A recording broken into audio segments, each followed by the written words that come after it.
Shalom à toutes et shalom à tous. Je suis Comé Jonathan et c'est toujours pour moi un plaisir de vous retrouver et de pouvoir vous communiquer quelque chose de la part du Seigneur. Aujourd'hui, nous sommes dans la dernière ligne droite de cette première série de conseils, d'accord? Et je suis très très heureux pour toutes ces personnes qui ont suivi depuis la première série jusqu'à maintenant, pour toutes ces personnes qui ont partagé ces enseignements, parce que c'est pour le corps de Christ. Quand quelque chose est bon, il faut pouvoir partager. C'est pas forcément dans le contexte africain où ce sont lorsqu'il y a des décès et qu'il faut partager la nouvelle, mais non, mais lorsqu'il y a de bonnes nouvelles aussi, il faut la partager car ils sont beaux les pieds de ceux qui annoncent l'évangile. Je vous encourage donc à cela. Alors, qu'est-ce que je pourrais bien vous dire pour cette dernière ligne droite? D'abord, nous avons appris la semaine dernière à refuser de considérer l'échec comme quelque chose de négatif dans la vie d'un enfant de Dieu. L'échec est l'ami de ceux qui croient en Dieu et qui croient qu'ils peuvent accomplir des exploits dans le nom du Seigneur Jésus. L'échec est leur ami parce que l'échec vous bâtit, l'échec vous construit et vous permet d'aller de l'avant. Toutefois, il est vrai aussi que l'échec fait que des gens se suicident. Il est vrai aussi que l'échec fait que des gens perdent tout à jamais, ils sont reclus, ils sont handicapés sociaux. L'échec fait tout ça. Mais vous comprendrez donc que quand je vous dis que l'échec est l'ami de ceux qui gagnent, c'est une manière de voir la vie. Ce n'est pas l'échec qui vous empêche d'accomplir des exploits.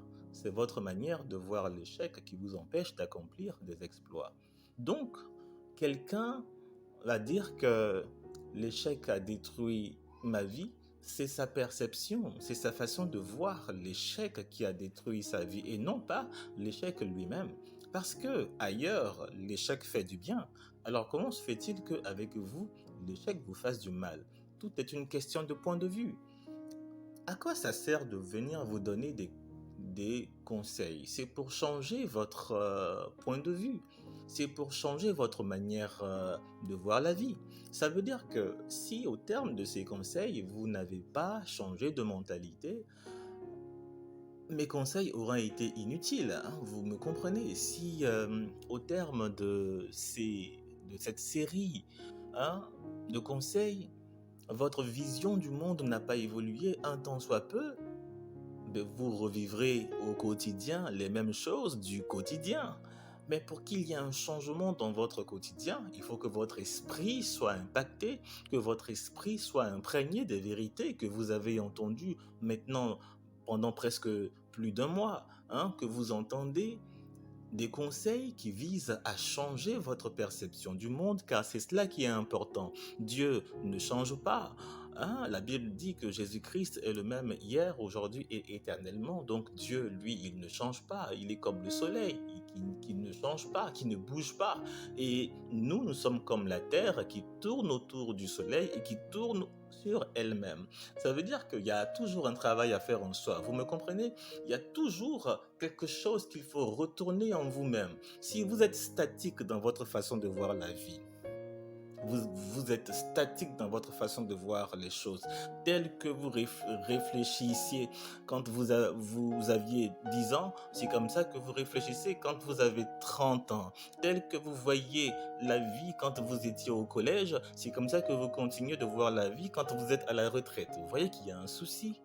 Vous voyez qu'il y a un souci. Parce que la nature même nous explique qu'il faut évoluer, qu'il faut grandir, qu'il faut passer par différentes étapes. Et donc, vous ne devez pas refuser de passer par différentes étapes. Si vous n'avez pas craint de passer en classe supérieure à l'école, vous ne pouvez pas craindre de passer à un autre niveau. Beaucoup de gens ont peur du changement. Ils sont terrifiés par l'idée que les choses pourraient changer. Et après, Et après, nous sommes nés pour grandir, nous sommes nés pour nous adapter et pour nous épanouir. Donc, vous devez savoir que ce n'est pas le monde qui doit changer, mais c'est vous qui devez changer pour mieux appréhender le monde, pour mieux saisir le monde. C'est vous qui devez changer et non pas le monde. Alors, donc la parole de Dieu est là pour nous le montrer, pour nous l'expliquer.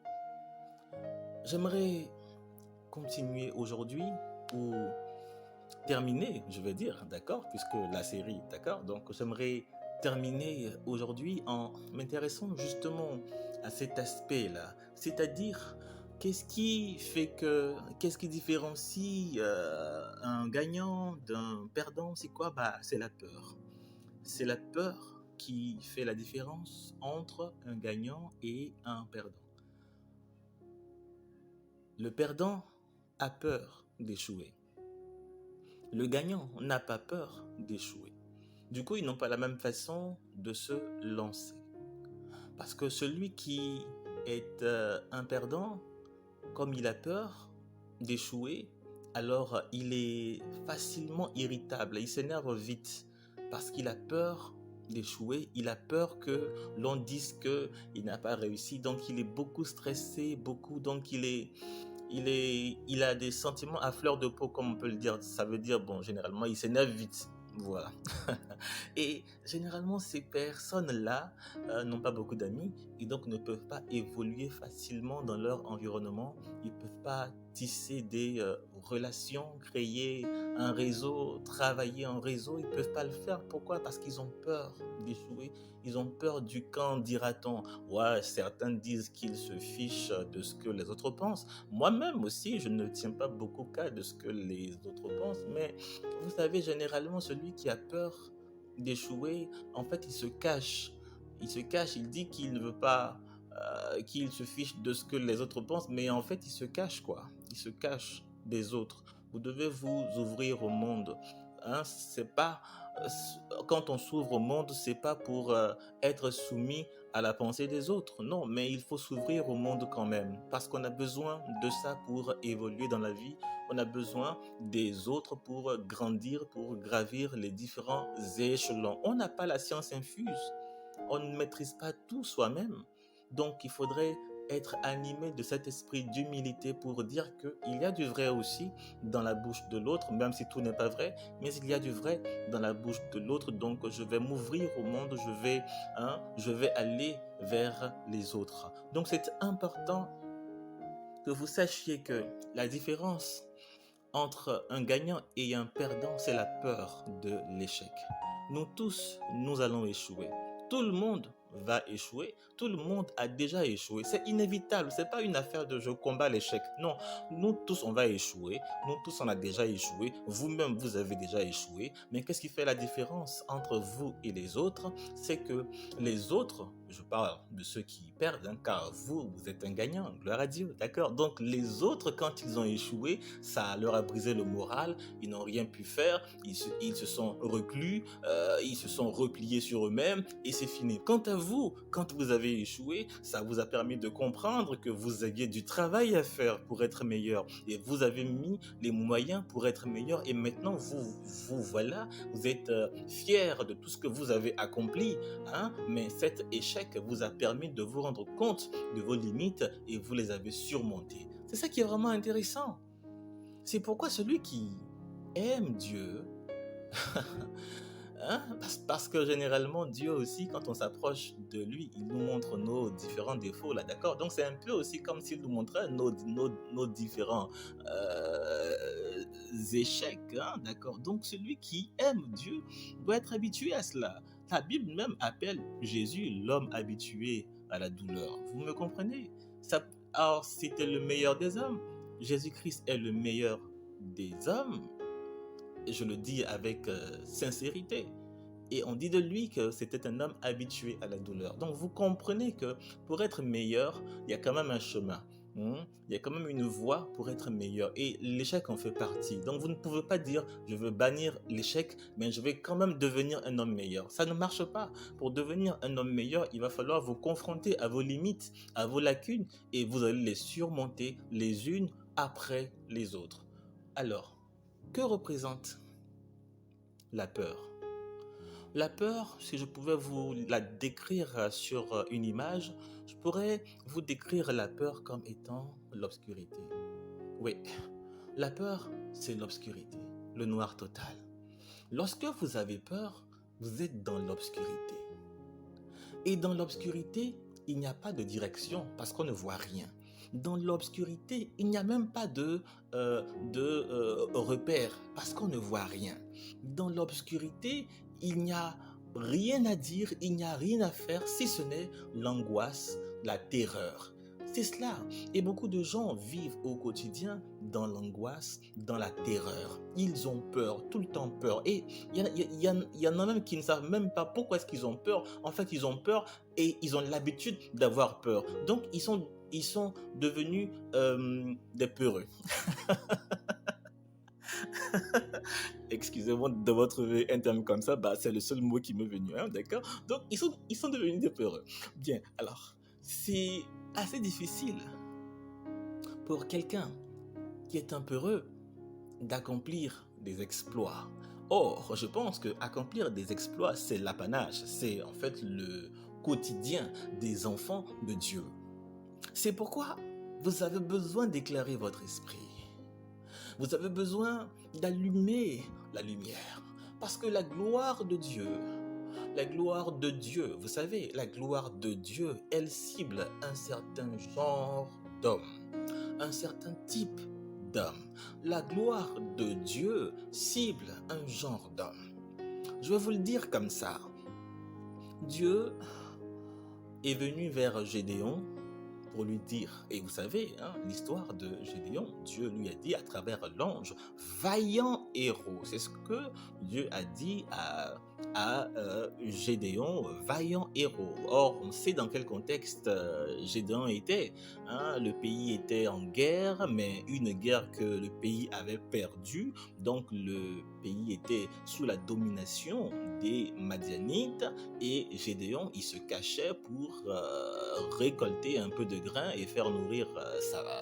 Voilà. Et Dieu vient dans un pays qui a perdu la guerre. Vous voyez un peu comment est-ce que c'est un peu contradictoire. Dieu vient dans un pays qui a perdu la guerre et dit à un de ses citoyens qui a perdu, enfin, donc du pays qui a perdu la guerre, et il dit vaillant héros. C'est ça un problème. Ça veut dire qu'est-ce qui se passe là, Et Dieu aurait pu aller ailleurs, mais pourquoi est-ce qu'il vient là, dans un pays qui a perdu la guerre et qui sont sous la domination de leurs voisins, et il appelle un de ses citoyens vaillant héros? Vous voyez qu'il y a quelque chose à comprendre dedans. Et quand Gédéon discute avec l'ange, on se rend compte que dans l'esprit de Gédéon, il y avait une lumière. Quelle était la lumière dans l'esprit de Gédéon? C'est qu'il se rappelait de toutes les choses que ses parents lui disaient à propos des exploits de Dieu, de tout ce que Dieu avait fait avec Moïse, avec Abraham, tout ça. Donc on lui a raconté toutes les grandes choses qui ont été accomplies dans ce pays-là, avec des grands hommes comme ça. Et donc, il se rappelait de ça et il se disait, si Abraham était là, on n'aurait pas perdu la guerre. Si Moïse était là, on n'aurait pas été esclave des Madianites.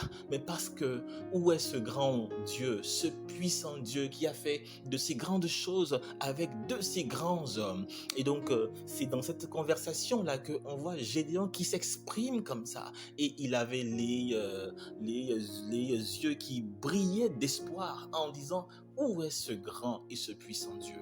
Vous me comprenez? La lumière en Gédéon, c'était que il était accroché à ce souvenir-là de la majesté, de la puissance de son Dieu. Pendant que les autres apprécient la puissance de l'ennemi, vous savez, généralement, les gens disent oui, les sorciers sont puissants, la sorcellerie, c'est-à-dire qu'en Afrique, on ne jure que par la sorcellerie. Tout est affaire de sorcellerie. La sorcellerie ici, la sorcellerie là, très peu Jésus. Hein. C'est un peu comme dans les films nigérians là où on met en scène la vie des gens qui ont des problèmes là. Voilà. Donc si le film dure 2 heures, pendant 1h45 on parle de comment est-ce que le diable a fatigué la vie de cette personne là, et puis les 15 minutes restantes là, c'est pour dire comment est-ce que le pasteur vient prier et puis la personne est délivrée. Et les gens pensent que cela rend gloire à Dieu, alors que cela ne rend aucunement gloire à Dieu. En fait, ça rend plus gloire au diable, car vous avez mis